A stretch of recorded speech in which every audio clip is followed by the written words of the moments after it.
Quédate en el coche. Ya estás muy vieja y nos das pena. Nunca pensé que viviría para escuchar esas palabras salir de la boca de mi propia hija.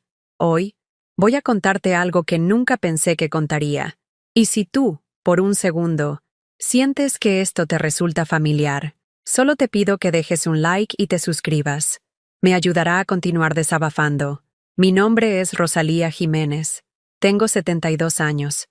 Y durante casi toda mi vida, viví por los demás. Sentada aquí, en mi pequeño departamento de Iztacalco, con las manos arrugadas que conocen cada cicatriz del trabajo doméstico, puedo cerrar los ojos y recordar exactamente cómo empezó todo esto. Fue un martes de octubre, de esos días grises de la Ciudad de México donde la lluvia amenaza pero nunca llega.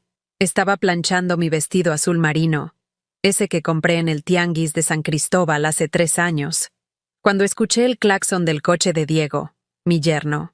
Mi corazón se aceleró con esa emoción que solo sienten quienes rara vez salen de casa. Había estado esperando este día durante semanas. La boda del hermano de Diego era la primera ocasión familiar importante a la que me invitaban en meses. Me peiné con esmero frente al espejo de mi cuarto, ese mismo espejo que me había visto envejecer durante los 6 años que viví en casa de Estefanía, mi hija. Apliqué un poco de colorete en mis mejillas hundidas y pinté mis labios con ese tono rosa discreto que siempre usaba para las ocasiones especiales. Incluso había preparado una bolsita de papel con dulces típicos para los niños que estarían en la celebración. Cocadas, alegrías, obleas, porque sabía que les gustarían. Cuando salí de mi habitación, Estefanía me miró de arriba a abajo con esa expresión que había aprendido a conocer demasiado bien. La de quien evalúa si algo es lo suficientemente presentable. Sus ojos se detuvieron en mi vestido remendado, en mis zapatos negros gastados pero pulidos, en el rebozo de lana que había sido de mi madre. ¿Estás lista, mamá?, me preguntó, pero su tono no tenía la calidez que una hija debería tener cuando habla con su madre. Era el tono que se usa con alguien que representa una responsabilidad molesta. Durante el trayecto hacia el salón de fiestas en la colonia Roma Norte, permanecí en silencio en el asiento trasero, viendo pasar las calles de la ciudad que me había visto nacer y envejecer. Los niños, mis nietos Sebastián y Valeria, iban absortos en sus teléfonos, sin dirigirme la palabra. Hacía tiempo que había dejado de ser su cómplice en travesuras, su confidente en secretos, su abuela que les contaba cuentos antes de dormir. Ahora era solo la señora que vive con nosotros, como los había escuchado decirle a sus amigos. El salón brillaba con luces doradas cuando llegamos. Podía ver a través de las ventanas a las familias elegantemente vestidas, los meseros sirviendo copas de vino, la música de mariachi llenando el ambiente de alegría. Mi corazón latía fuerte de anticipación. Hacía tanto tiempo que no participaba en una celebración, que no me sentía parte de algo hermoso y festivo. Pero cuando Diego estacionó frente a la entrada principal, algo en el ambiente cambió. Estefanía se giró hacia mí con una expresión que aún me duele recordar. Esa mirada que las madres conocemos cuando nuestros hijos están a punto de decirnos algo que nos va a lastimar. «Mamá», comenzó, con esa voz artificial que había perfeccionado para manejar situaciones incómodas. «Mejor quédate aquí en el coche. No hace falta que entres». Sus palabras flotaron en el aire acondicionado del vehículo como dagas invisibles. Me quedé inmóvil, procesando lo que acababa de escuchar, esperando que fuera una broma cruel o un malentendido. «Ya estás mayor», continuó, sin mirarme a los ojos. «Y hay gente importante adentro. No queremos que digas algo raro, ¿sí? Además, caminas lento, y la gente podría pensar que viniste solo por compromiso». Ahí fue cuando lo entendí con una claridad brutal que me atravesó como un relámpago. Me escondían, les daba vergüenza. Su propia madre era una carga social, un estorbo que había que mantener invisible para no arruinar su imagen perfecta ante los demás. Los vi bajar del coche, Estefanía arreglándose el vestido nuevo que yo había pagado con mi pensión, Diego ajustándose la corbata. Los niños corriendo hacia la entrada sin voltear a verme ni una sola vez. La puerta del salón se abrió y se cerró, y con ella se fue mi dignidad, mi lugar en la familia, mi derecho a existir en sus vidas importantes. Me quedé sentada ahí, En el asiento trasero de ese coche que no era mío, vestida para una fiesta a la que no fui invitada, sosteniendo mi bolsita de dulces que nadie comería. El motor se enfrió lentamente mientras yo me convertía en una anciana invisible, rechazada por la sangre de su sangre. Mientras permanecía sentada en ese coche, observando las luces de la fiesta que no era para mí, mi mente comenzó a recorrer el largo camino que me había llevado hasta ese momento de humillación, como cuando tienes fiebre y los recuerdos se vuelven más nítidos, más dolorosos. Recordé el día que llegué a casa de Estefanía, hace 6 años. Era febrero, y el aire frío de la mañana se colaba por las rendijas de la casa de Puebla que acababa de vender. Marcos, mi esposo, había muerto apenas 3 meses antes, después de una batalla larga y cruel contra el cáncer que se llevó nuestros ahorros antes de llevárselo a él. «Es solo temporal, mamá», me había dicho Estefanía por teléfono, con esa voz dulce que usaba cuando necesitaba algo. «Solo hasta que te organices. Los niños te necesitan. Y yo, bueno, ya sabes cómo está la situación con Diego». La situación. Así le decía a los problemas de su matrimonio, a las deudas que se acumulaban, a los gritos que se escuchaban por las noches cuando pensaban que los niños dormían. Estefanía trabajaba doble turno en una oficina del gobierno. Llegaba a casa exhausta, sin paciencia para nada ni nadie. Diego tenía un negocio de refacciones que siempre estaba a punto de despegar, pero que mes tras mes solo generaba más compromisos que ganancias. Yo llegué con 2 maletas viejas, mi máquina de coser Singer que había sido el regalo de bodas de mi madre, y la pensión que había conseguido después de trabajar 30 años limpiando oficinas en el centro de Puebla.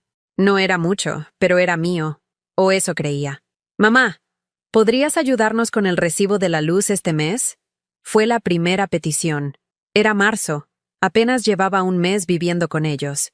Es que se nos juntó con lo del colegio de los niños. Por supuesto que dije que sí. Era mi familia. Sebastián tenía entonces 6 años y Valeria apenas 4.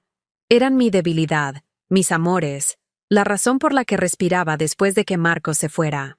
Sus caritas se iluminaban cuando llegaba del mercado con dulces escondidos en la bolsa, cuando les contaba cuentos de princesas y dragones mientras Estefanía trabajaba hasta tarde. Pero las peticiones no se detuvieron ahí. Mayo. «Mamá, ¿podrías cubrir la renta?». Diego tuvo unos gastos inesperados. Julio. «¿Te molesta si usamos tu tarjeta para la compra del súper? Te devolvemos la próxima semana». Septiembre. «Los niños necesitan uniformes nuevos, y ya sabes que en esta época todo está muy caro». Nunca me devolvieron nada. Y yo nunca pregunté cuándo lo harían, porque ¿qué clase de madre cobra a sus hijos por ayudarlos? ¿Qué clase de abuela pone precio a abrazar a sus nietos? Poco a poco, mi pensión se convirtió en parte del presupuesto familiar. No oficialmente, nunca hablamos de eso. Simplemente empezaron a contar con mi dinero como si fuera suyo. «Mamá, ya pagaste la luz, ¿verdad?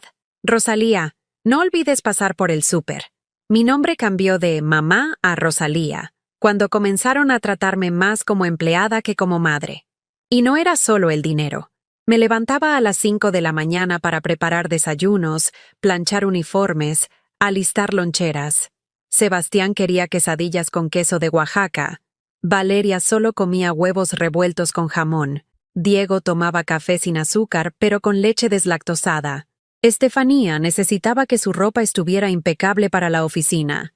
Yo memoricé cada preferencia, cada manía, cada horario. Me convertí en la administradora invisible de esa casa, la que se encargaba de que todo funcionara sin que nadie notara el esfuerzo que eso requería. Los fines de semana, cuando otras familias salían juntas, yo me quedaba cuidando a los niños mientras Estefanía y Diego iban al cine o a cenar con amigos. «Es que contigo se portan mejor, mamá. Además, necesitamos tiempo a solas. Tiempo que yo financiaba. Tiempo que yo facilitaba quedándome en casa, limpiando, cocinando, siendo útil. Durante el primer año, aún me incluían en algunas decisiones. ¿Qué opinas, mamá? ¿Crees que deberíamos cambiar a Sebastián de escuela?». Pero gradualmente, mi opinión fue importando menos. Las conversaciones importantes se daban cuando yo no estaba presente, en su recámara con la puerta cerrada, en susurros que no alcanzaba a escuchar desde mi cuarto al fondo del pasillo. Empecé a sentirme como un fantasma en mi propia vida. Los niños corrían a abrazarme cuando llegaban del colegio, pero solo porque sabían que tenía dulces en los bolsillos, o porque querían que los ayudara con la tarea. Cuando terminaban, desaparecían hacia sus videojuegos sin más. «Gracias, abuela», decían, pero ya sin la emoción genuina que antes ponían en esa palabra. El segundo año fue peor. Diego perdió un cliente importante y su humor se volvió más agrio. Comenzó a hacer comentarios sobre los gastos extra que significaba tener a otra persona en casa. «No es nada personal, doña Rosalía, pero la comida para 4 sale más cara que para 3. Como si yo no contribuyera con mi pensión completa cada mes. Como si mis ahorros no hubieran pagado la reparación del refrigerador, la colegiatura atrasada de Valeria, los medicamentos de Estefanía cuando se enfermó de gripe». «Diego tiene razón, mamá», me dijo Estefanía una noche, mientras yo lavaba los platos de la cena que había cocinado. «Tal vez deberíamos empezar a organizar mejor los gastos». Organizar los gastos significaba que yo pagara más y recibiera menos consideración. Mi cuarto se convirtió en el depósito donde guardaban las cosas que ya no usaban, las cajas de adornos navideños, la ropa que ya no les quedaba a los niños, los muebles viejos que no sabían dónde poner. Mi espacio se hizo cada vez más pequeño, más asfixiante. Para el tercer año ya no era una invitada en esa casa. Era parte del inventario, como la lavadora o la estufa. Útil, necesaria, pero invisible. Cuando llegaban visitas, Estefanía les presentaba a mi mamá, que vive con nosotros, con el mismo tono con el que habría dicho, «Este es nuestro perro». Pero lo que más me dolía eran las conversaciones que alcanzaba a escuchar. «Ya está muy mayor, se confunde mucho», decía Estefanía hablando por teléfono con su hermana. «A veces dice cosas raras delante de los niños». Yo nunca me confundía, solo tenía opiniones que ya no eran bienvenidas, recuerdos que ya no querían escuchar, historias de mi vida que consideraban aburridas. El cuarto año llegó con nuevas humillaciones. «Mamá, ¿podrías no usar la sala cuando vengan mis amigas? Es que, bueno, ya sabes». No sabía, pero entendí que mi presencia los avergonzaba, que una mujer de 68 años arruinaba la imagen que querían proyectar de una familia joven y exitosa. Los cumpleaños fueron particularmente crueles. En mi cumpleaños 70, Estefanía compró un pastel pequeño del súper y lo pusimos en la mesa de la cocina después de cenar. «Muchas felicidades, mamá», dijo, pero ya estaba viendo su teléfono. Los niños cantaron las mañanitas mientras veían televisión. Diego ni siquiera bajó de su recámara, pero en los cumpleaños de ellos, yo me esforzaba como si fuera el evento más importante del mundo. Ahorraba durante meses para comprar los regalos que querían, cocinaba sus comidas favoritas, decoraba la casa con globos y serpentinas que pagaba de mi bolsillo, y ellos recibían todo como si fuera lo mínimo que merecían. «¿Ya viste que la abuela no se acuerda de cómo se llama mi maestra?», le dijo Valeria a su mamá el año pasado. Claro que me acordaba, pero ya nadie me preguntaba sobre el colegio, nadie me incluía en las conversaciones sobre los niños. ¿Cómo iba a estar al tanto de cosas que deliberadamente mantenían fuera de mi alcance? Sentada en ese coche, con el vestido que había planchado con tanto cuidado, entendí que los últimos 6 años habían sido una lenta erosión de mi dignidad. Cada peso que daba, cada favor que hacía, cada silencio que tragaba, había sido interpretado como debilidad en lugar de amor. Mi generosidad se había convertido en mi condena. Y ahora, en el momento en que más necesitaba sentirme parte de algo, me habían dejado afuera, como a un mueble viejo que da pena mostrar a las visitas. Mientras el coche se enfriaba a mi alrededor, mi mente no podía dejar de revivir todos esos pequeños momentos que, uno por uno, habían ido destruyendo mi alma. Esas pequeñas crueldades que eran demasiado sutiles para reclamar, pero demasiado constantes para ignorar. Como el día de mi cumpleaños número 71, hace apenas 8 meses. Me desperté temprano, como siempre, esperando que tal vez esta vez alguien recordaría sin que yo tuviera que recordarles. Preparé el desayuno escuchando los pasos apresurados de la familia preparándose para sus rutinas diarias. «Buenos días», dije cuando Estefanía bajó, ya vestida para el trabajo, revisando su teléfono mientras se servía café. «Hola, mamá», respondió sin levantar la vista. «¿Ya alistaste la lonchera de Sebastián?» Se me hizo tarde. Esperé. Tal vez al ver mi cara, al notar que me había peinado con más cuidado que de costumbre, que había puesto la blusa azul que reservaba para ocasiones especiales, recordaría qué día era. Diego bajó corriendo las escaleras, tomó sus llaves del gancho y gritó: «¡Nos vemos en la noche!», antes de desaparecer por la puerta. Los niños desayunaron viendo caricaturas en la tablet, ajenos a todo lo que no fuera la pantalla. El día pasó como cualquier otro. Limpié la casa, fui al mercado, cociné la comida favorita de todos esperando que alguien, en algún momento, se diera cuenta de que era un día especial para mí. Cuando llegó la tarde y seguía sin recibir ni una felicitación, decidí comprar un pastelito pequeño en la panadería de la esquina. «¿Por qué compraste pastel?», preguntó Valeria cuando lo puso en la mesa. «Es mi cumpleaños, mi amor», le dije suavemente. «¿Hoy?». Estefanía levantó la vista de su teléfono por primera vez en todo el día. «Ay, mamá, se me olvidó completamente. ¿Es que he tenido tanto trabajo?». Cantaron las mañanitas de forma mecánica, sin ganas, mientras ya estaban pensando en otras cosas. No había regalos, no había abrazos especiales, no había ese calor familiar que debería acompañar el día en que una madre cumple años. Solo la obligación incómoda de cantar una canción para una anciana que había tenido la osadía de nacer ese día. Esa noche lloré en silencio, tapándome la boca con la almohada para que nadie me escuchara. No por el pastel o los regalos, sino porque me di cuenta de que había dejado de importar tanto, que mi existencia se había vuelto ignorable. Pero eso no fue nada comparado con lo que pasó cuando me enfermé en abril. Fue una gripe fuerte, de esas que tumban a cualquiera, pero que en una persona de mi edad pueden ser peligrosas. La fiebre me subió tanto que empecé a delirar por las noches. «Mamá, ¿podrías hacer menos ruido?», me dijo Estefanía la segunda noche, asomándose por la puerta de mi cuarto con cara de fastidio. «Es que Diego tiene que madrugar mañana». Yo estaba tosiendo sin control, con la garganta en carne viva, el cuerpo adolorido y temblando de frío a pesar de la fiebre, y su preocupación era el ruido que pudiera hacer durante mi enfermedad. «¿No crees que deberíamos llevarla al doctor?», escuché que le preguntó Diego a Estefanía en el pasillo. «Está exagerando. Ya conoces a los viejos. Además, no tenemos dinero para doctores ahora. Con que tome acetaminofén se le quita». Estuve 5 días en cama, sin que nadie revisara si había comido, si necesitaba agua, si la fiebre había bajado. Los niños tenían prohibido entrar a mi cuarto para que no se contagien, pero nadie más se acercaba tampoco. Era como si hubiera contraído la lepra en lugar de una simple gripe. El 6.º día, cuando finalmente pude levantarme, encontré la casa hecha un desastre, platos sucios amontonados en el fregadero, ropa regada por todos lados, el piso pegajoso por los derrames que nadie había limpiado.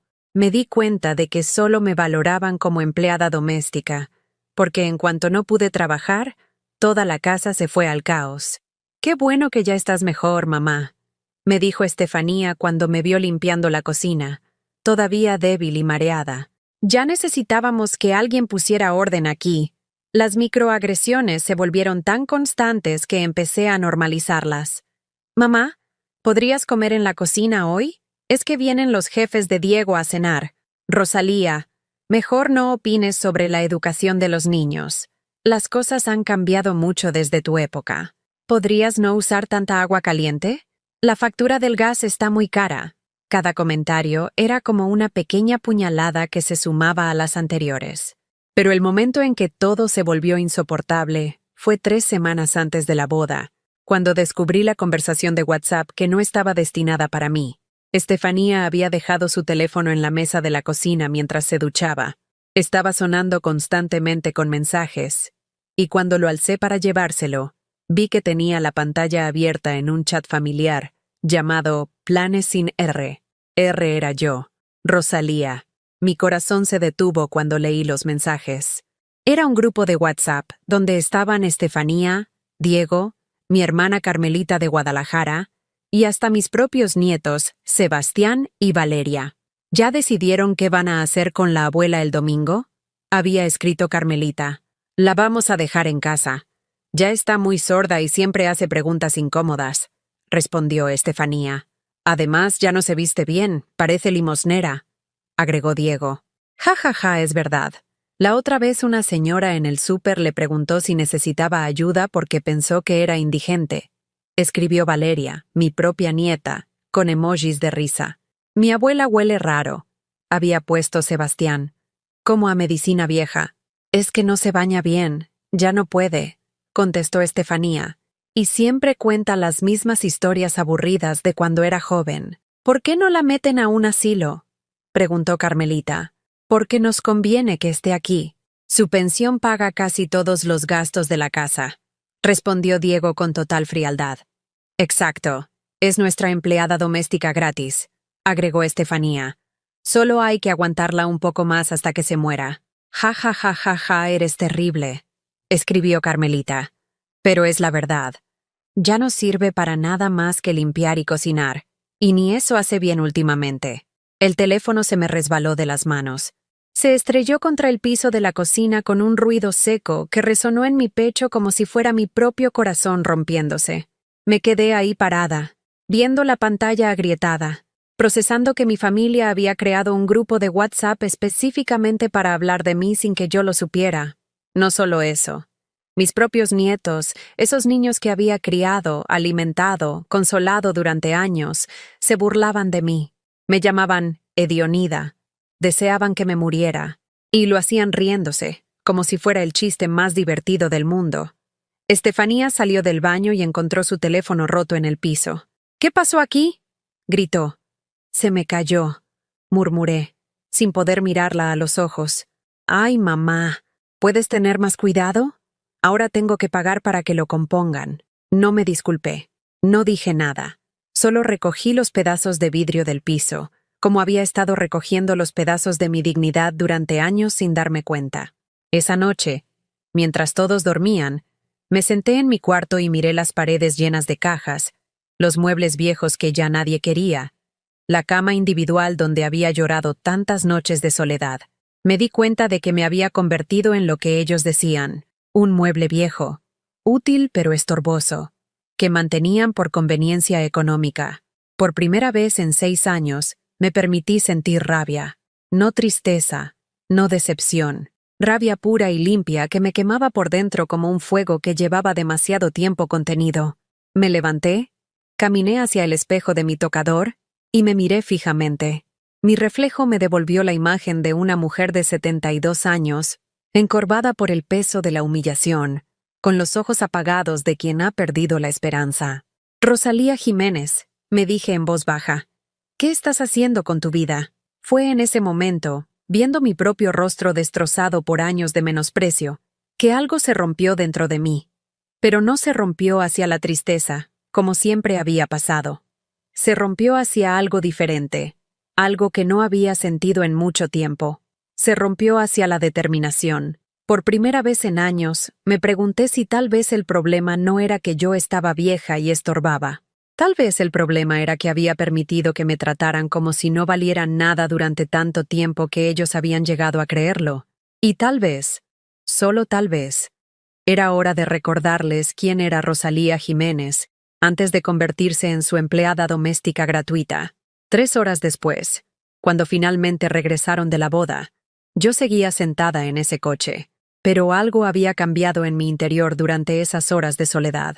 La rabia se había asentado en mi pecho como un carbón encendido que me daba calor y claridad por primera vez en años. Los vi acercarse caminando desde el salón, riéndose y comentando sobre la fiesta. Estefanía se había quitado los zapatos y los llevaba en la mano. Diego aflojado la corbata. Los niños corrían adelante jugando con los dulces que habían tomado de las mesas. ¿Cómo estuvo todo, mamá?, preguntó Estefanía al subir al coche, con esa voz mecánica que usaba cuando cumplía con protocolos sociales. Ni siquiera me miró. Estaba revisando las fotos que se había tomado en su teléfono nuevo, el que yo había pagado cuando se le rompió el anterior. Bien, respondí, pero mi voz sonó diferente, más seca, más distante. Diego arrancó el motor, y durante todo el camino de regreso hablaron animadamente sobre la fiesta, sobre quién se veía bien, quién se veía mal, sobre la comida, la música, los vestidos de las otras señoras, como si yo fuera invisible, como si el asiento trasero estuviera vacío. Pero yo ya no me sentía invisible, me sentía observante, como si por primera vez en años estuviera realmente viendo a esta familia, en lugar de solo existir para servirla. Al llegar a casa, esperé a que todos se durmieran. Luego hice algo que nunca había hecho. Tomé mi teléfono viejo y marqué el número de la única persona que sabía que me escucharía sin juzgarme. «Rosalía, ¿qué haces llamando tan tarde?» La voz sorprendida de doña Carmen, mi vecina de Puebla, me llegó como un abrazo a través de la línea telefónica. «Carmen, necesito contarte algo», le dije, y por primera vez en meses, mi voz no tembló. Le conté todo. La humillación de la boda, el grupo de WhatsApp, los años de sacrificios no reconocidos, la forma en que me habían convertido en su empleada doméstica gratis. Carmen me escuchó en silencio, y cuando terminé, suspiró profundamente. «Ay, Rosalía, ya era hora de que te dieras cuenta. Esa hija tuya se aprovechó de tu dolor por Marcos y de tu amor por esos niños. ¿Qué hago, Carmen? Ya no puedo seguir así. Pues haces lo que debiste haber hecho hace años, mujer. Te respetas. Y si ellos no te respetan, que se las arreglen solos». Colgué el teléfono sintiéndome más fuerte que en mucho tiempo. Y al día siguiente, comencé mi revolución silenciosa. Empezó con pequeñas cosas. No me levanté a las 5 de la mañana a preparar desayunos. Me quedé en mi cuarto hasta las 8, leyendo un libro viejo que había encontrado entre mis cosas. «Mamá, ¿dónde está el desayuno de los niños?» Estefanía apareció en la puerta de mi cuarto ya vestida para el trabajo, con cara de confusión. «No lo preparé», dije sin levantar la vista del libro. «¿Por qué? ¿Te sientes mal?» «No, simplemente decidí no hacerlo». Se quedó parada ahí, procesando mi respuesta como si fuera un acertijo imposible de resolver. En su cabeza, yo siempre había preparado desayunos. Era tan automático como que saliera el sol cada mañana. Pero los niños tienen que desayunar antes del colegio. «Estoy segura de que tú puedes preparar cereal con leche», respondí, pasando la página de mi libro. La vi por el rabillo del ojo abrir la boca para decir algo más, pero luego se fue hacia la cocina murmurando palabras que no alcancé a escuchar. 20 minutos después, escuché a Diego gritando: «¿Dónde están mis camisas planchadas?» Bajé a la cocina y lo encontré revolviendo el canasto de ropa limpia con desesperación, mientras Estefanía intentaba preparar huevos revueltos que se estaban quemando, y los niños lloraban porque no encontraban sus loncheras. «Doña Rosalía, ¿no planchó mi ropa?», me preguntó Diego con esa voz que usaba cuando intentaba sonar educado pero estaba furioso. «No», respondí simplemente, sirviéndome una taza de café. «¿Por qué no?». «Porque no quise». La cocina se quedó en silencio. Sebastián y Valeria me miraron como si hubiera dicho una grosería. Estefanía se giró desde la estufa con cara de shock total. «¿Cómo que no quisiste? Mamá, ¿qué te pasa?» «No me pasa nada. Simplemente decidí que ya no voy a planchar ropa que no es mía». «Pero siempre has planchado nuestra ropa», intervino Diego, como si eso fuera un argumento válido. «Exacto, siempre. Durante 6 años. Y nunca me lo pidieron, por favor. Nunca me lo agradecieron. Solo asumieron que era mi obligación». «Es que tú vives aquí», explotó Estefanía. «Tienes que contribuir de alguna manera». «Contribuyo», dije con calma, «con mi pensión completa cada mes. Esa pensión que paga la luz, el gas, la mitad de la renta y la comida de esta casa». Se quedaron callados porque sabían que tenía razón. Durante años habían usado mi dinero como si fuera suyo, pero nunca habían querido hablar de eso directamente. «Mamá, no entiendo qué te está pasando». Estefanía se acercó a mí con esa voz condescendiente que usaba cuando quería manipularme. «¿Estás enojada por algo? ¿Es por lo de ayer? Te expliqué que era mejor que no entraras a la boda». «No estoy enojada», mentí. «Solo estoy cansada». ¿Cansada de qué? De ser invisible, de ser tomada por sentado. de ser tratada como empleada doméstica en lugar de como madre y abuela. Diego resopló con desdén. Nadie la trata como empleada. Usted exagera las cosas. Fue entonces cuando saqué mi teléfono y abrí las capturas de pantalla que había tomado del grupo Planes sin R. Se las mostré sin decir una palabra. Vi cómo se les drenó el color de la cara cuando leyeron sus propios mensajes. Las burlas sobre mi aspecto, mis historias aburridas, el comentario de Diego sobre ser nuestra empleada doméstica gratis, y lo peor de todo, las risas de mis propios nietos burlándose de su abuela. Mamá, Estefanía intentó hablar, pero yo levanté la mano. No quiero explicaciones, no quiero disculpas, solo quiero que sepan que ya lo sé todo. Era solo un chat privado, gritó Valeria. No tenías derecho a leerlo. Por primera vez en años, miré a mi nieta directamente a los ojos. Tienes razón, Valeria. No tenía derecho a leer cómo mi propia familia se burla de mí en secreto. Pero tú tampoco tienes derecho a llamarme hedionda y desear que me muera. La niña se puso roja y comenzó a llorar. Sebastián se escondió detrás de su papá. Mira lo que hiciste, me reclamó Estefanía. Ahora los niños están traumados. Los niños están aprendiendo que las acciones tienen consecuencias, repliqué. Algo que evidentemente nadie les ha enseñado. Diego se puso de pie bruscamente, tirando la silla. Ya basta. Si no quiere colaborar en esta casa, puede irse a donde quiera. Nadie la está obligando a quedarse. Tienes razón, dije, y las palabras salieron de mi boca antes de que mi mente pudiera detenerlas. Nadie me está obligando. El silencio que siguió fue tan espeso que se podía cortar con cuchillo. Todos me miraron como si acabara de anunciar que me iba a quitar la ropa y bailar en el techo. ¿Qué significa eso?, preguntó Estefanía con voz temblorosa. Significa que voy a pensar muy seriamente en mis opciones. No puede irse, gritó Diego de repente. Su pensión paga los gastos de esta casa. Y ahí estaba, la verdad desnuda. No me querían por amor, me necesitaban por dinero. Exactamente, dije, levantándome de la mesa. Mi pensión, mi dinero, mi decisión sobre cómo usarlo. Subí a mi cuarto dejándolos en la cocina, sumidos en el caos que habían creado sin mí. Por primera vez en años, cerré la puerta con seguro. A través de la puerta podía escuchar sus voces alteradas. Estefanía llorando, Diego maldiciendo, los niños preguntando si la abuela se iba a morir, si iban a tener que mudarse, si ya no habría dinero para sus videojuegos.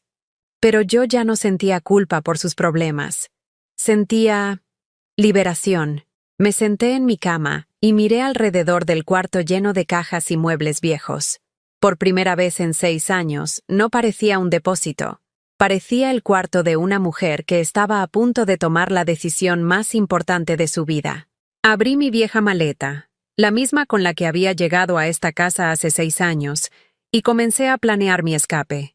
La decisión llegó como los amaneceres de Puebla, lenta pero implacable. Esa madrugada, mientras la casa dormía sumida en el silencio incómodo que había dejado nuestro enfrentamiento del día anterior, empaqué mis pertenencias con la meticulosidad de alguien que sabe que no habrá vuelta atrás. No eran muchas cosas. 6 años viviendo en esa casa y mis posesiones cabían en 2 maletas viejas y una caja de cartón. La ropa que realmente era mía, no los vestidos que Estefanía me había regalado para que me viera más presentable. Mis medicinas, la foto de Marcos y yo el día de nuestra boda, mi máquina de coser Singer y el anillo. Ese anillo de oro que había sido testigo de casi 50 años de amor verdadero, y que ahora sería testigo de mi renacimiento. A las 5 de la mañana, antes de que alguien despertara, salí por la puerta principal con mis maletas. No dejé carta, no dejé explicaciones, solo silencio. El mismo silencio que ellos me habían dado durante años cuando necesitaba ser escuchada. Tomé un taxi hacia la central de autobuses del norte. El chofer, un hombre mayor de bigote canoso, me miró por el espejo retrovisor con curiosidad. ¿Se va de viaje, señora? Me voy a casa, le respondí, y por primera vez en mucho tiempo sonreí genuinamente. ¿Y dónde es su casa? Todavía no lo sé. Durante el trayecto por las calles vacías de la Ciudad de México, sentí algo que había olvidado que existía. Emoción por lo desconocido. No miedo, no angustia. Emoción pura de no saber qué vendría después, pero saber que sería mejor que lo que dejaba atrás. En la central de autobuses, compré un boleto al primer destino que me llamó la atención. Tepoztlán, Morelos. Marcos y yo habíamos ido ahí en nuestra luna de miel, hace casi 50 años. Recordaba las montañas, el aire limpio, la sensación de paz que se respiraba en cada rincón de ese pueblo mágico. El autobús salió a las 7 de la mañana. Me senté junto a la ventana y vi cómo la ciudad se alejaba, llevándose con ella 6 años de humillaciones que ya no me pertenecían. Con cada kilómetro que nos separaba de la capital, sentía como si me quitaran años de encima, como si recuperara pedazos de mí misma que había perdido sin darme cuenta. Mi teléfono comenzó a sonar a las 8:30. Estefanía. Rechacé la llamada. Volvió a sonar. La volví a rechazar. Al 10º intento, lo apagué completamente. Su pánico no era mi responsabilidad. Llegué a Tepoztlán al mediodía. El pueblo se veía exactamente como lo recordaba. Casas de adobe con techos de teja roja, calles empedradas. El teposteco vigilando desde las montañas como un guardián milenario. El aire olía a flores de bugambilia y tortillas recién hechas. Encontré un pequeño hotel cerca del centro. El Hotel Villa Tepoztlán, regentado por una mujer de mi edad llamada Esperanza, que tenía esa calidez que solo poseen las personas que han vivido lo suficiente para entender que la bondad es una elección diaria. ¿Cuántos días se va a quedar?, me preguntó mientras llenaba la ficha de registro. No estoy segura, le contesté. ¿Es problema si no lo sé? Para nada, señora. Aquí el tiempo se mueve diferente. La gente viene buscando algo y se queda hasta que lo encuentra. Mi cuarto era pequeño pero acogedor, con paredes de adobe pintadas de blanco, una cama individual con colcha tejida a mano, y una ventana que daba al jardín interior donde crecían jacarandas y naranjos. Por primera vez en años, tenía un espacio que era completamente mío. Esa primera noche en Tepoztlán dormí 12 horas seguidas. No me desperté a las 5 para preparar desayunos que nadie agradecía. No escuché gritos de niños exigiendo atención, ni quejas de adultos que habían convertido la ingratitud en un arte. Solo silencio reparador y el canto de los pájaros al amanecer. Al día siguiente, hice algo que no había hecho en décadas. Caminé sin rumbo fijo. Recorrí las calles empedradas del centro. Me detuve en el mercado local donde las señoras vendían quelites, flor de calabaza y chiles frescos. Compré frutas que me gustaban a mí, no las que le gustaban a Sebastián o las que necesitaba Valeria para su lonchera, sino guayabas dulces, tejocotes, tunas de colores brillantes. En la plaza principal me senté en una banca de hierro forjado y simplemente observé la vida pasar. Niños jugando fútbol, ancianos conversando sobre el clima, turistas tomando fotos del templo. Nadie me conocía. Nadie esperaba nada de mí. Nadie me juzgaba por estar ahí sentada sin hacer nada productivo. Por primera vez en años. No tenía horarios que cumplir, comidas que preparar, ropa que lavar, pisos que trapear. El tiempo era mío, completamente mío, y no sabía qué hacer con esa libertad tan abrumadora. El tercer día, encendí mi teléfono para revisar mis cuentas bancarias. Tenía 47 mensajes de WhatsApp, 23 llamadas perdidas y 8 mensajes de voz, todos de Estefanía y Diego. No abrí ninguno, pero sí revisé mi cuenta del banco. Mi pensión había llegado puntualmente, como cada mes durante los últimos 15 años. 8,000 pesos que durante 6 años habían ido directo a sostener una familia que me despreciaba. Pero ahora eran míos, completamente míos. Caminé hasta el banco más cercano y hice algo que jamás pensé que tendría el valor de hacer. Cancelé la transferencia automática que enviaba mi dinero a la cuenta de Estefanía. El empleado bancario me miró extrañado cuando le expliqué lo que quería. ¿Está segura, señora? Es un cambio importante. Estoy más segura de esto que de cualquier otra cosa en mi vida. Salí del banco sintiéndome como si hubiera escalado el Everest. Mi dinero ya no sostendría los gastos de una familia que me veía como empleada doméstica. Mi esfuerzo de toda una vida trabajando ya no financiaría la comodidad de personas que se avergonzaban de mí. Esa tarde, sentada en el jardín del hotel con una taza de café de olla, decidí abrir uno de los mensajes de voz de Estefanía. Su voz sonaba desesperada, casi histérica. «Mamá, por favor llámame. No entiendo qué te pasa. Diego está furioso porque no llegó tu transferencia, y ya vencen varios recibos. Los niños te extrañan mucho y preguntan por ti todos los días. Por favor, regresa. Podemos hablar de lo que te molesta». Borré el mensaje sin terminarlo de escuchar. Los niños que me extrañaban eran los mismos que me habían llamado hedionda en su chat secreto. El «¿podemos hablar?» venía de la misma mujer que me había dejado sentada en un coche porque le daba pena presentarme a sus conocidos. El cuarto día, descubrí el mercado de artesanías local. Había un puesto regentado por una señora mixteca llamada Citlali, que vendía rebozos tejidos a mano en telar de cintura. Sus colores eran vibrantes, azules como el cielo de Morelos, rojos como el atardecer en las montañas, verdes como los quelites frescos. «Este le quedaría muy bien», me dijo Citlali, mostrándome un rebozo color púrpura con hilos dorados. «Tiene ojos inteligentes. Este color resalta la sabiduría». Me compré el rebozo, no porque lo necesitara, sino porque quería algo hermoso que fuera solo mío. En casa de Estefanía había aprendido a conformarme con lo mínimo, a no desear nada que no fuera estrictamente necesario, a no gastar en mi propia felicidad. Pero ese rebozo era pura felicidad tejida a mano. La primera semana en Tepoztlán pasó como un sueño. Despertaba cuando mi cuerpo quería despertar, comía cuando tenía hambre, descansaba cuando estaba cansada. Mi espalda, que llevaba años adolorida por el trabajo doméstico excesivo, comenzó a enderezarse. Mis manos, siempre agrietadas por el cloro y los detergentes, comenzaron a sanar. Pero el cambio más importante no era físico, era mental. Por primera vez en años, mis pensamientos no giraban alrededor de las necesidades de otros. No pensaba en qué cocinar para la cena, si había detergente para la ropa, si los uniformes de los niños estaban listos. Pensaba en mí, en lo que quería hacer, en lo que me gustaba, en quién había sido antes de convertirme en la sombra de mi propia familia. Una tarde, mientras caminaba por la ladera del Teposteco, me detuve a descansar en una piedra grande que ofrecía una vista panorámica del valle. El sol se ponía detrás de las montañas, pintando el cielo de naranjas y rosas que ningún artista podría replicar.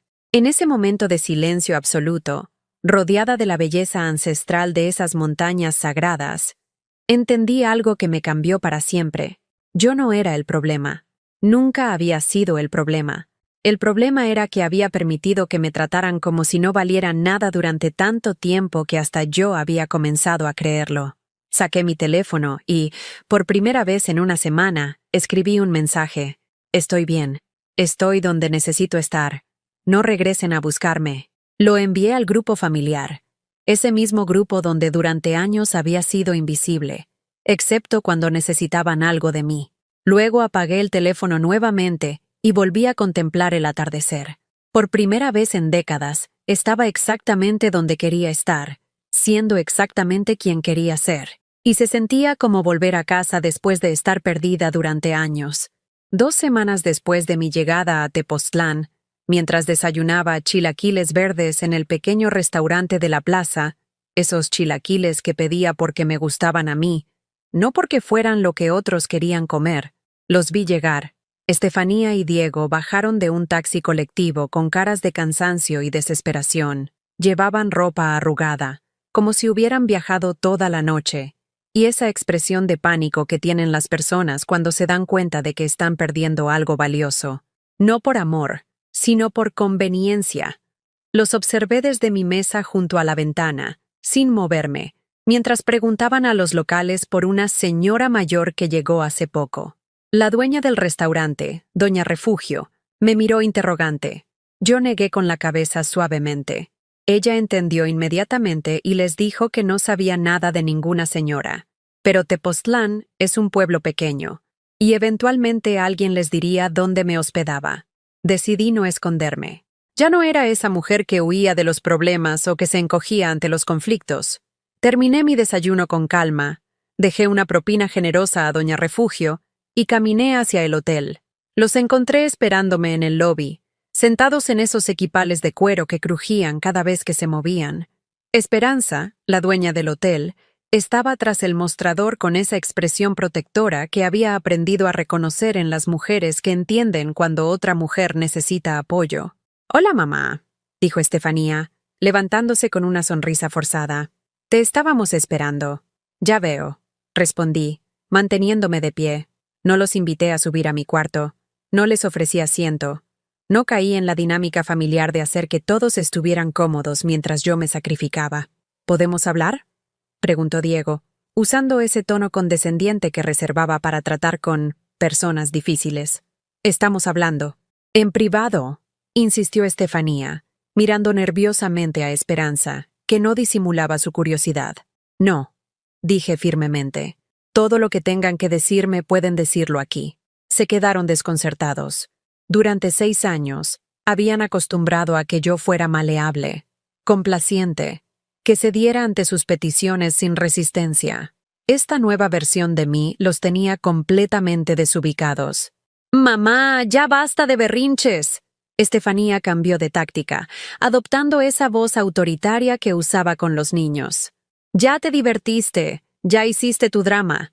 Es hora de regresar a casa». «Esta es mi casa», respondí, señalando alrededor del hotel. «Al menos por ahora». «No seas ridícula», explotó Diego. «Un hotel no es una casa. ¿Y con qué dinero vas a pagar esto?» «Con mi dinero, mi pensión, que ya no va a su cuenta». La cara de Diego se puso roja. Ahí estaba la verdadera razón de su viaje urgente a Tepoztlán. No me extrañaban. Me necesitaban económicamente. «¿Cómo pudiste hacer eso sin consultarnos?», gritó Estefanía. «Esa pensión ayuda a sostener la casa. Tienes nietos que mantener». «Tengo nietos que me llaman hedionda y desean que me muera», repliqué con calma. «¿Por qué tendría que mantener a personas que me desprecian? Eran bromas. Los niños no entendían lo que decían. ¿Y los adultos sí entendían? Cuando Diego escribió que soy su empleada doméstica gratis. Cuando tú dijiste que solo hay que aguantarme hasta que me muera». Esperanza ahogó una exclamación desde su mostrador. Incluso ella, que no me conocía bien, pudo entender la crueldad de esas palabras. «Mira, Rosalía». Diego se acercó con esa sonrisa falsa que usaba cuando quería manipular a alguien. «Todos dijimos cosas de las que nos arrepentimos, pero somos familia. La familia se perdona. La familia se respeta», lo corregí. «Y ustedes perdieron ese derecho hace mucho tiempo». Estefanía comenzó a llorar, pero no eran lágrimas de arrepentimiento genuino. Eran lágrimas de frustración porque sus manipulaciones usuales no estaban funcionando.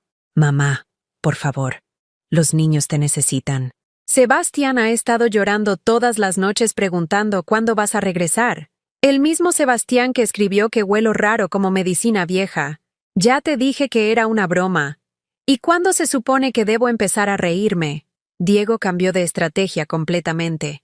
Se puso de pie y me señaló con el dedo, dejando caer toda pretensión de amabilidad. «Ya estuvo bueno de este teatro, señora. Usted va a regresar a la casa ahora mismo. Recoja sus cosas y vámonos». Por primera vez en años me reí genuinamente. Una risa que salió desde lo más profundo de mi pecho, liberando años de tensión contenida. «¿O qué?», le pregunté. «¿Me van a obligar? ¿Van a llamar a la policía para que arreste a una mujer de 72 años por el crimen de decidir dónde quiere vivir?» «Tienes obligaciones», gritó Estefanía. «¿Cuáles obligaciones? ¿Las que ustedes inventaron para su conveniencia? Porque nunca firmé ningún contrato donde dijera que tenía que ser su sirvienta de por vida. Eres nuestra madre». «Exacto. Soy su madre. No su empleada. No su máquina de dinero. No su punching bag emocional. Soy una mujer que los amó, los cuidó, los mantuvo durante años, y que a cambio recibió desprecio, burlas y humillaciones». «Au». Esperanza se acercó discretamente con una jarra de agua fresca y vasos, pero realmente lo que estaba haciendo era posicionarse cerca por si yo necesitaba apoyo. Es increíble cómo las mujeres reconocemos cuando una de nosotras está luchando por su dignidad. Mira, mamá. Estefanía se secó las lágrimas e intentó un último approach. Admito que hemos cometido errores. Todos hemos sido duros contigo a veces. Pero podemos cambiar. Podemos hacer las cosas diferentes. ¿Cómo cuando me dejaron en el coche durante la boda porque les daba pena presentarme? Fue una decisión equivocada. O como cuando estuve enferma con gripe y nadie se acercó a ver si necesitaba algo, porque no querían que los niños se contagiaran. Pero nadie más se ofreció a cuidarme tampoco. Estábamos ocupados. O como cuando olvidaron mi cumpleaños 71, pero yo tengo que recordar y festejar cada cumpleaños, cada logro, cada evento de todos ustedes. Con cada ejemplo que daba, veía cómo se les desmoronaba su narrativa de que habían sido una familia normal con pequeños problemas. Estaba exponiendo 6 años de maltrato sistemático y ellos no tenían defensa porque todo era verdad. «Está bien», explotó Diego finalmente. «Tal vez no la tratamos como una reina, pero tampoco la tratamos tan mal. Y después de todo lo que hemos hecho por usted, ¿qué han hecho por mí?», pregunté genuinamente curiosa. ¿Permitirme pagar los gastos de su casa? ¿Dejarme cocinar, limpiar y planchar para ustedes sin sueldo? ¿Aceptar mi dinero mes tras mes sin agradecimiento? Le dimos un techo. Yo ayudé a pagar ese techo. Y a cambio me dieron un cuarto de almacén y la oportunidad de ser su esclava doméstica. Esperanza ya no disimulaba que estaba escuchando toda la conversación. Incluso había llamado a su esposo, don Aurelio, que observaba desde la puerta de la cocina con cara de indignación creciente. «Señora», intervino Esperanza por primera vez, dirigiéndose a Estefanía. «Con todo respeto, pero creo que su mamá tiene derecho a vivir donde quiera y como quiera. Es una mujer adulta». «Usted no se meta», le gritó Diego. «Esto es un asunto familiar. En mi hotel no se le grita a mi esposa», dijo don Aurelio saliendo de la cocina. Y aunque era un hombre pequeño de 60 años, su voz tenía una autoridad que hizo que Diego retrocediera automáticamente. Fue en ese momento cuando supe que había encontrado algo que había perdido hace años. Una comunidad que me respetaba, que me veía como una persona valiosa, que estaba dispuesta a defenderme. «Ya escucharon», les dije a Estefanía y Diego. «No voy a regresar. No voy a seguir financiando una casa donde me tratan como estorbo. No voy a seguir siendo la abuela invisible que solo sirve para pagar cuentas y limpiar cocinas». «¿Y qué vamos a hacer nosotros?», preguntó Estefanía con una mezcla de pánico y rabia. «Lo que debieron haber hecho hace años», respondí. «Valerse por ustedes mismos». «Eres una egoísta», me gritó finalmente, mostrando su verdadero rostro. «Después de todo lo que hemos hecho por ti, nos abandonas así». «Ustedes me abandonaron primero», dije suavemente. «Me abandonaron emocionalmente hace años, solo que yo seguí pagando las cuentas». Tomé el anillo de oro de mi dedo, ese anillo que había sido testigo de tanto amor verdadero con Marcos, y se lo entregué a Estefanía. «Toma esto. Era de tu padre y mío. Tal vez puedas venderlo para pagar algunas cuentas mientras aprenden a sostenerse solos». Estefanía tomó el anillo con manos temblorosas, finalmente entendiendo que esto era real, que no era un berrinche temporal que pudieran esperar a que se me pasara. «Pero, ¿qué va a hacer de nosotros?», murmuró. «Van a aprender a ser adultos responsables», dije, dirigiéndome hacia las escaleras que llevaban a mi cuarto, como debieron haber sido desde el principio. «Esto no se va a quedar así», gritó Diego a mis espaldas. «Vamos a regresar. No puedes huir de tu familia para siempre». Me detuve en el primer escalón y me giré para mirarlo una última vez. «No estoy huyendo de mi familia», dije con una claridad que sorprendió hasta a mí misma. «Estoy huyendo hacia mi vida». Y subí las escaleras sin voltear atrás, dejándolos en el lobby con su dolor, su rabia y su incapacidad de entender que una mujer de 72 años acababa de elegirse a sí misma por primera vez en décadas. 3 meses después del confronto en el lobby, mientras el sol de febrero acariciaba mi rostro en el jardín del hotel, recibí una llamada que cambiaría mi vida de una manera que jamás habría imaginado. «¿Señora Rosalía Jiménez?». La voz al otro lado del teléfono sonaba profesional pero amable. «Sí», habla ella. Soy el licenciado Morales, del despacho de notarios públicos de Cuernavaca. Tengo que informarle sobre una herencia que le corresponde. Al principio pensé que era una estafa. ¿Quién me iba a dejar una herencia a mí? Pero el licenciado me explicó que se trataba de mi tía Esperanza, la hermana menor de mi madre, que había vivido en Estados Unidos durante 40 años trabajando como niñera para familias adineradas. Su tía falleció el mes pasado en Los Ángeles, continuó el abogado. Dejó un testamento muy específico donde le hereda una propiedad aquí en México, en Tepoztlán, precisamente. Al parecer, usted era la única sobrina que le escribía cartas de vez en cuando. Era verdad. Durante años le había enviado cartas navideñas a tía Esperanza. Esas cartas que escribía en diciembre contándole sobre la familia, sobre mi vida, sobre las pequeñas alegrías y tristezas de cada año. Nunca pensé que ella las leyera realmente, pero al parecer sí lo hacía. 2 días después estaba en la notaría de Cuernavaca, sosteniendo en mis manos las escrituras de una pequeña casa en las afueras de Tepoztlán. Una casa de adobe con 2 recámaras, cocina integral, sala-comedor y lo más hermoso de todo, un jardín trasero lleno de bugambilias, limones y una higuera centenaria que daba sombra a toda la propiedad. Su tía también dejó esto para usted, me dijo el notario, entregándome una carta escrita a mano con la letra temblorosa de una mujer de 85 años. La carta decía: Querida Rosalía, si estás leyendo esto, significa que finalmente decidiste vivir para ti misma. Siempre supe por tus cartas que eras demasiado buena para tu propio bien. Esa casa fue mi refugio cuando regresé de Estados Unidos. Ahora que ya no la necesito, quiero que sea el tuyo. Vive, sobrina. Vive como no pudiste hacerlo antes. Con amor, tu tía Esperanza. Lloré ahí mismo, en la oficina del notario. Pero no eran lágrimas de tristeza. Eran lágrimas de gratitud hacia una mujer que había entendido mi sufrimiento desde la distancia y me había dejado la llave hacia una nueva vida. La mudanza de la casa fue sencilla: 2 maletas, mi máquina de coser y los pocos libros que había ido comprando durante estos meses en Tepoztlán. Esperanza y don Aurelio del hotel me ayudaron a transportar mis cosas en su camioneta, negándose rotundamente a cobrarme por el favor. Las mujeres nos tenemos que apoyar, me dijo Esperanza mientras cargaba mi máquina de coser, especialmente cuando alguna de nosotras decide ser valiente. La casa era perfecta para mí, pequeña, manejable, llena de luz natural y con esa paz que solo se encuentra en los lugares donde alguien fue genuinamente feliz. En el jardín trasero encontré un viejo telar de pedal que mi tía había usado para hacer rebozos, y junto a él, instrucciones escritas a mano para diferentes técnicas de tejido. Por primera vez en mi vida adulta, tenía una casa que era completamente mía.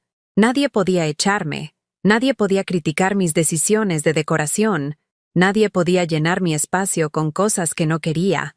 Cada objeto, cada planta, cada cambio que hiciera, sería únicamente porque yo lo había elegido.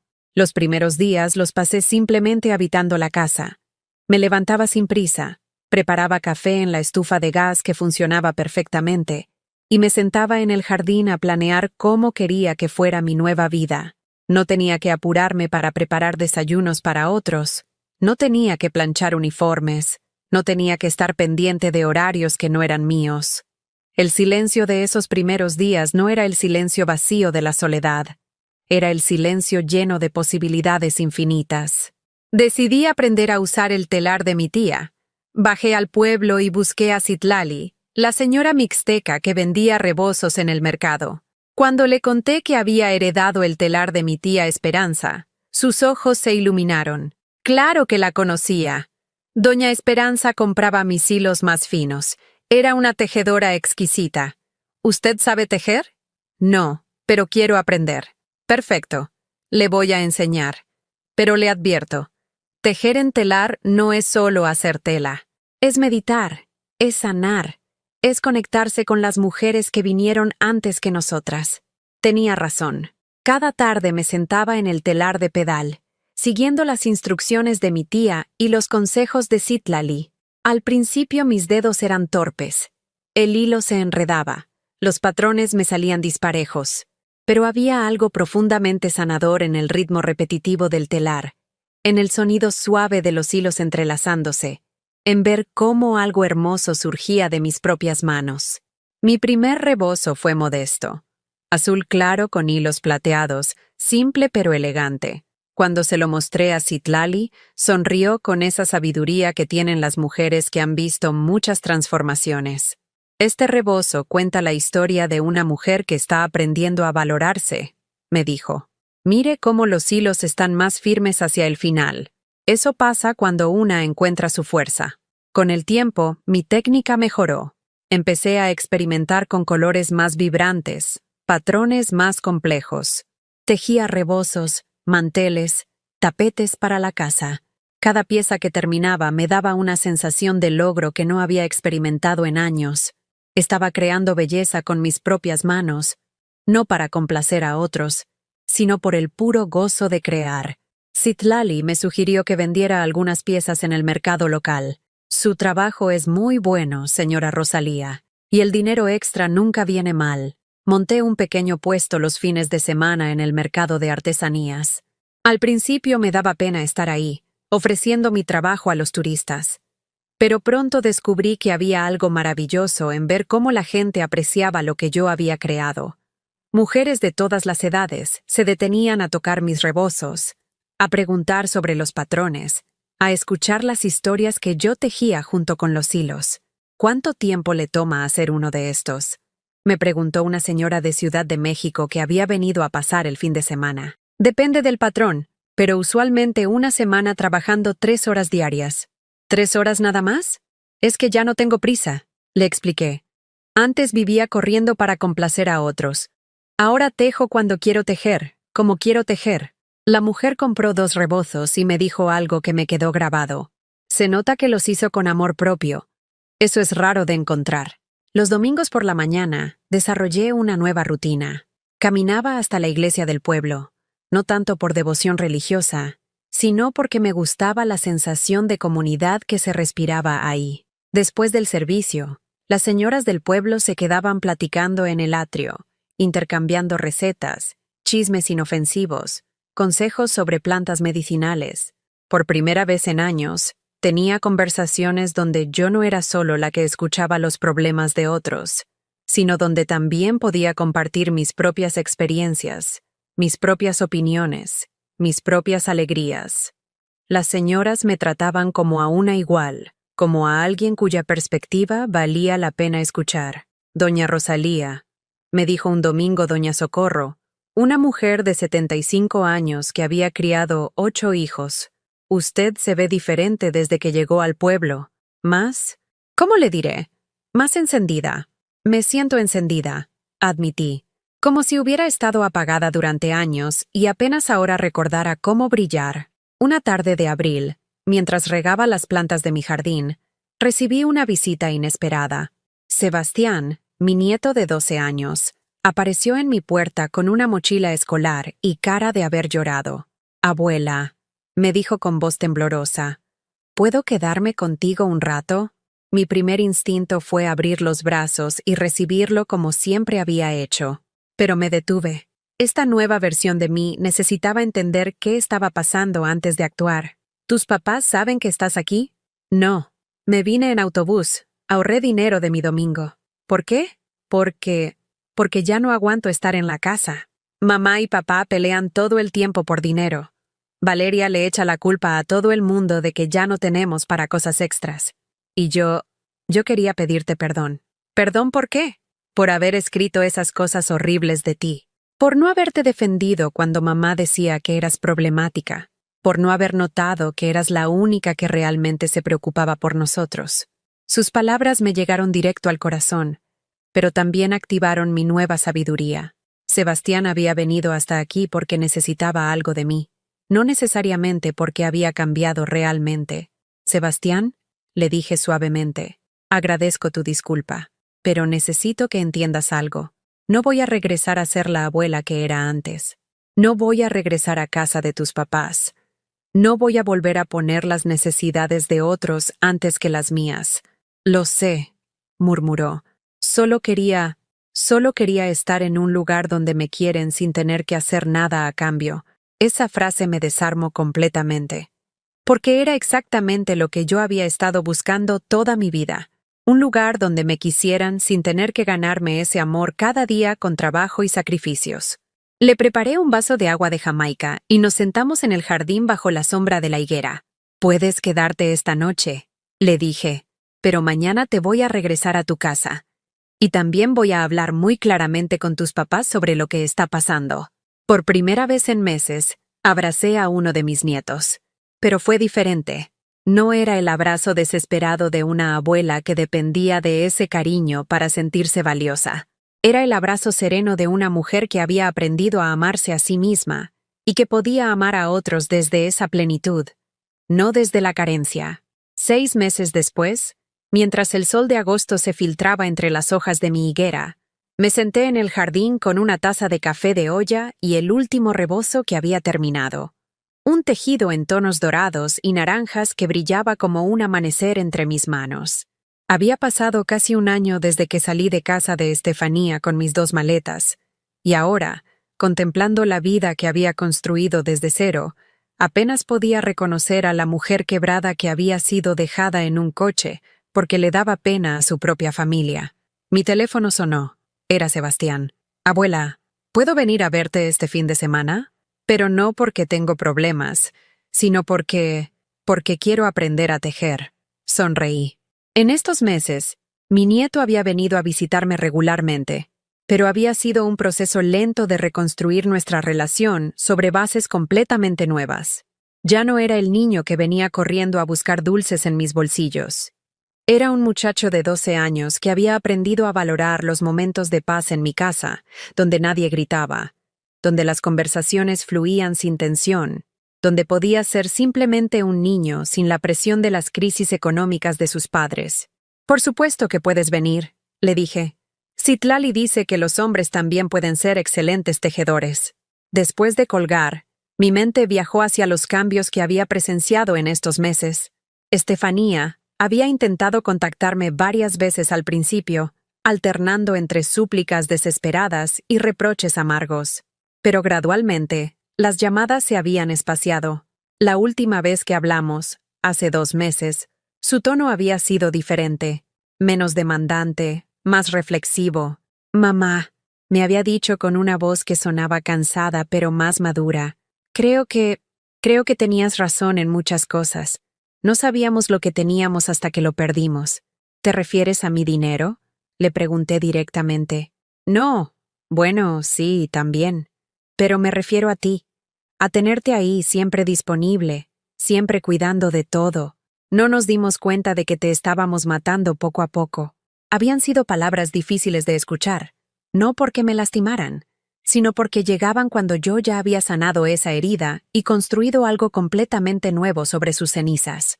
«El reconocimiento es importante, Estefanía», le había respondido, «pero llega muy tarde. Yo ya no soy la mujer que necesitaba esa validación para sentirse valiosa». Ahora, sentada en mi jardín, podía reflexionar sobre ese cambio con claridad. La mujer que había sido durante 6 años en casa de Estefanía había estado operando desde un lugar de carencia emocional. Necesitaba ser necesitada. Necesitaba sentirse útil para sentirse valiosa. Había confundido amor con sacrificio y bondad con autodestrucción. Mi nueva vida no era perfecta, pero era mía, completamente mía. Me levantaba cuando mi cuerpo estaba listo para despertar. No porque alguien más necesitara que lo hiciera. Comía lo que mi paladar deseaba, no lo que otros esperaban que preparara. Gastaba mi dinero en cosas que me daban alegría.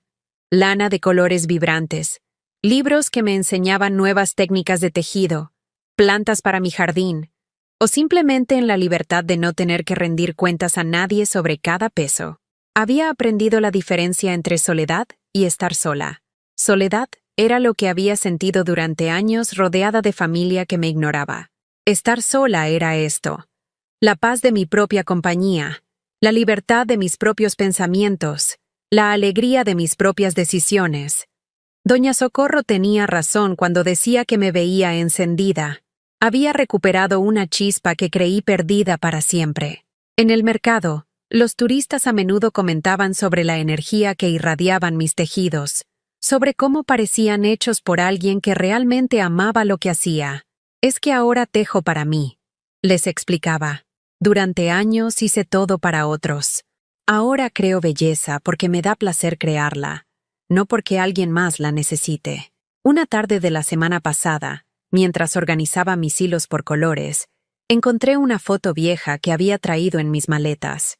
Marcos y yo, en nuestro 10º aniversario de bodas, abrazados en el jardín de nuestra casa en Puebla.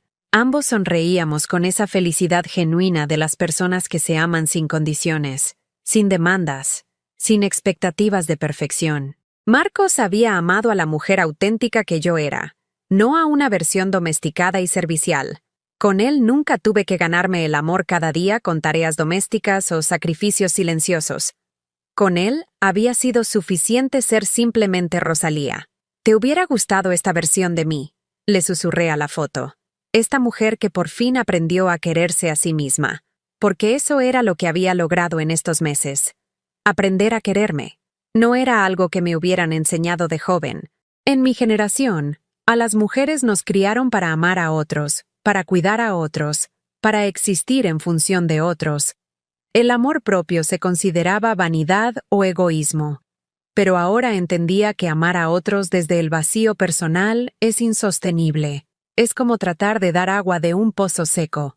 Durante años había estado agotando mis recursos emocionales sin renovarlos nunca, hasta que llegué al punto donde ya no tenía nada que dar, ni siquiera para mí misma. Mi rutina de las tardes se había convertido en un ritual sagrado. Después de trabajar en el telar, me preparaba agua de Jamaica y me sentaba bajo la higuera a leer o simplemente a observar cómo cambiaba la luz del día. No había televisión gritando noticias deprimentes, no había voces exigiendo atención, no había la tensión constante de anticipar qué problema tendría que resolver después. Solo paz, una paz que había olvidado que existía. Los fines de semana que Sebastián venía a visitarme se habían convertido en algo precioso para ambos. Él había aprendido a tejer patrones básicos en el telar pequeño que compré especialmente para sus manos.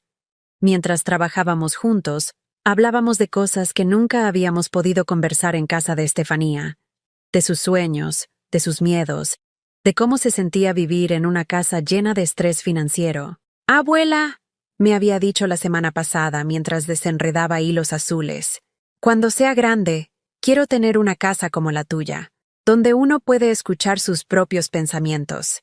«¿Y qué escuchas cuando piensas aquí?», le pregunté. «Que soy suficiente tal como soy, que no tengo que hacer nada especial para que me quieras». Esas palabras me confirmaron que había tomado la decisión correcta. Sebastián estaba aprendiendo algo que a mí me había tomado 72 años descubrir, que su valor como persona no dependía de lo que pudiera dar o hacer por otros. Valeria había venido solo una vez, hace 3 meses, y había sido una visita tensa. A los 10 años, había absorbido completamente las narrativas de sus padres sobre mi abandono y mi egoísmo. Había venido no a reconectarse conmigo, sino a hacerme sentir culpable por las dificultades que enfrentaba su familia. «Por tu culpa ahora no podemos ir a vacaciones», me había dicho con esa crueldad casual que pueden tener los niños cuando repiten las frustraciones de los adultos. «Las vacaciones no son un derecho», le respondí suavemente. «Son un lujo que se paga con trabajo y planificación. Antes las teníamos. Antes yo las pagaba. Ahora entiendo que no era mi responsabilidad». La conversación había sido dolorosa, pero necesaria. Valeria se había ido ese mismo día, claramente frustrada porque no había logrado manipularme para que regresara a ser su abuela cajero automático. Pero no guardaba rencor. Era una niña que había sido enseñada a ver a los adultos como proveedores de comodidades, no como personas con necesidades propias. Algún día, cuando fuera mayor, tal vez entendería, o tal vez no. Y eso estaba bien también. Esta mañana, mientras preparaba mi desayuno, había recibido un mensaje de Diego que me había hecho sonreír. Era una foto de él lavando platos en la cocina, con un texto que decía: «Nunca aprecié todo lo que hacía usted, doña Rosalía. Ahora entiendo por qué se cansó». No era una disculpa completa, ni una invitación a regresar. era simplemente el reconocimiento de un hombre que había tenido que enfrentarse a la realidad de mantener una casa sin empleada doméstica gratuita. Le había respondido: «Nunca es tarde para aprender, Diego. Los platos limpios se sienten como un pequeño logro, ¿verdad?». El cambio más profundo que había experimentado no era en mis circunstancias externas, sino en mi relación conmigo misma. Ya no me levantaba cada mañana preguntándome qué podía hacer para ser útil a otros. Me levantaba preguntándome qué quería hacer para ser feliz yo. Y la respuesta siempre incluía crear algo hermoso con mis manos, nutrir mi jardín, disfrutar de conversaciones genuinas con mis vecinas, leer libros que expandían mi mente, y simplemente existir en mi propio espacio sin tener que justificar esa existencia. A los 72 años, había aprendido que nunca es demasiado tarde para elegirse a una misma. Nunca es demasiado tarde para establecer límites. Nunca es demasiado tarde para decir no a relaciones que te drenan y sí a una vida que te nutre. Mientras el sol comenzaba a ponerse detrás de las montañas de Tepoztlán, pintando el cielo de esos colores que ningún telar podría replicar, me hice la pregunta que se hacen todas las mujeres que han vivido mucho y aprendido mucho. ¿Vale la pena llegar a los 70 años para descubrir quién eres realmente cuando nadie más te está definiendo? La respuesta me llegó como una certeza cálida que se extendió desde mi pecho hasta mis manos, que sostenían el rebozo dorado. Absolutamente sí. Porque aunque había perdido años siendo invisible para otros, ahora era completamente visible para mí misma. Y esa mujer que veía en el espejo cada mañana, arrugada, canosa, con manos marcadas por el trabajo, pero ojos brillantes de propósito, esa mujer valía cada momento de soledad, cada decisión difícil, cada puerta cerrada que había tenido que atravesar para llegar hasta aquí. Al final, no había huido de mi familia, había corrido hacia mí misma, y en ese encuentro había descubierto que tenía muchísimo amor que dar, pero que primero tenía que dármelo a mí. ¿Alguna vez has sentido que das tanto de ti mismo que ya no sabes quién eres sin las demandas de otros? ¿Has vivido o conoces a alguien que haya pasado por algo parecido? Si esta historia tocó algo dentro de ti, déjame saberlo en los comentarios. Y si crees que este mensaje puede llegar a alguien que necesita escucharlo, por favor, dale like y suscríbete al canal. A veces, una historia puede ser la chispa que alguien necesita para recordar su propio valor.